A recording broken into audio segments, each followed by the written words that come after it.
As Chica was smushed, Freddy simply watched in awe. Oh, that actually looked really nice. Freddy smiled softly. His crew all looked so happy. Well, not Chica. She looked rather grumpy, actually. Bonnie and Foxy, though, were smiling.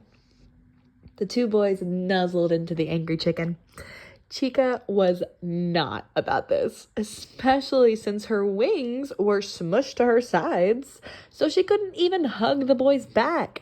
"Freddy!" she called. She squawked. She needed some help over here.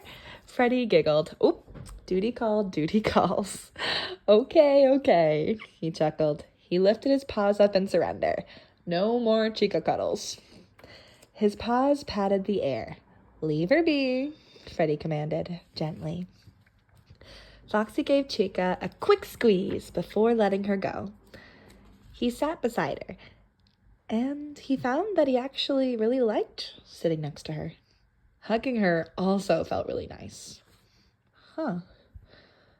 Maybe next time, if and when he asked for a hug, they could hug a little longer. Now, Foxy gave his full attention to their captain. He was ready to hear the mission. Bonnie pulled away too, but instead of turning to Freddy, Bonnie started poking around the pillows. Now that Chica was on board of them racing, Bonnie could go back to eating. Now, where did his cookie go? Freddy crawled out of their pillow fort and then stood up. He needed to stand with his shoulders back and his head held high.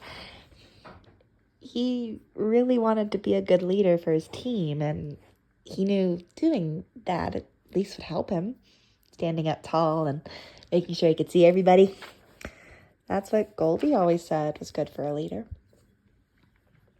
Freddy placed a paw on his muzzle and then tucked his other arm behind his back. "Since Mr. Scott and Goldie are still talking in the hall," Freddy said, the bear cub wasn't sure what was taking those adults so long. He knew they were still talking because otherwise Mr. Scott and Goldie, or just one of them, would have come back by now. Adults could be so funny sometimes. But whatever it was, Freddy knew he did not want to interrupt it. "So, we gotta sneak past them," Freddy declared happily. "Time to share the plan. 2 will go through the vents," Freddy explained. He made sure to look at each friend. Goldie had always told him that eye contact was very important. "Then, the other 2 will use the East Hall," Freddy finished with a proud nod. The vent team would need to head east and sneak in through the office through the ceiling, while the hall team would meet the vent team at the office's door. Both teams would need to be quick and stealthy.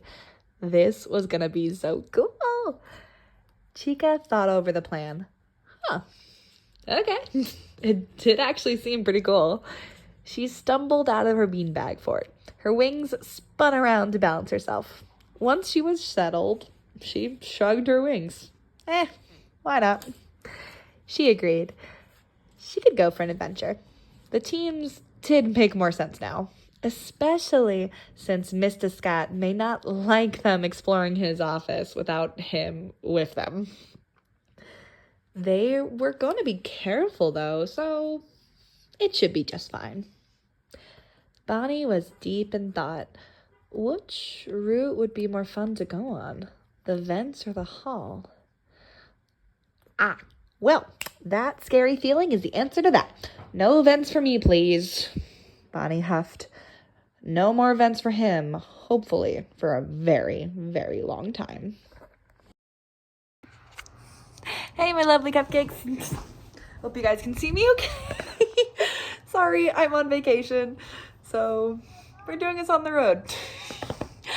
Well, hello, my lovely cupcakes. Welcome back to our lovely show, and I hope you guys enjoyed this last chapter. We got a little more of the logistics of how the team is going to get into Mr. Scott's office, and a little more peek into Freddy's psyche. He still has a little anxiety, the little baby. He's still learning how to be a leader. And I love the idea of Goldie slowly teaching him how to be more of a leader, especially because in the Nightmare comic, which eventually all moved to YouTube, we find out that, actually, spoiler for this comic, we find out that Goldie actually wasn't that much of a leader for a while. He actually preferred just to kind of sit back and follow. He let Spring, Bonnie, and Fredbear be the lead.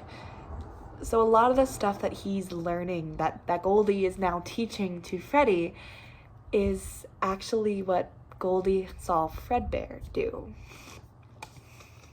So it's a little emotional hug. Also some fun angst for y'all. Oh my gosh. Also, fair warning, the next, it's a little bit of a sad ending. Oh my gosh, y'all, I love being on vacation. Sorry, I love houses like this. I'm not gonna show you the rest of the house, of course, but I love houses that are just like old and worn. I love dark wood, so I'm like, y'all, I'm on cloud 9 right now. But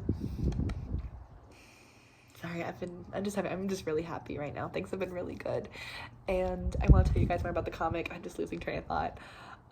Yes, so the next comic I'm addressing a little bit about more about Bonnie, and also a little kind of explaining a little plot hole that I had in the original FNAF comic, because in the original comic that I drew, Bonnie snuck into the vents, met Spring, and then left. That's what happened.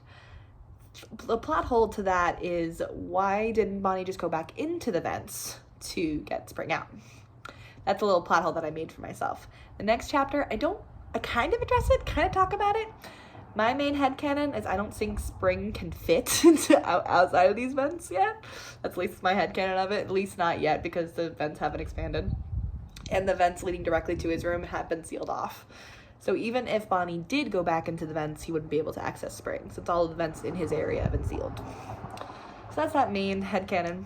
But in the next chapter, we're actually going to tie it back more to Spring a little bit, and we're going to talk about him. I hope y'all are having a wonderful day, and thank you so much for tuning in. And I love you guys, and I will see you next time on a lovely show. Bye!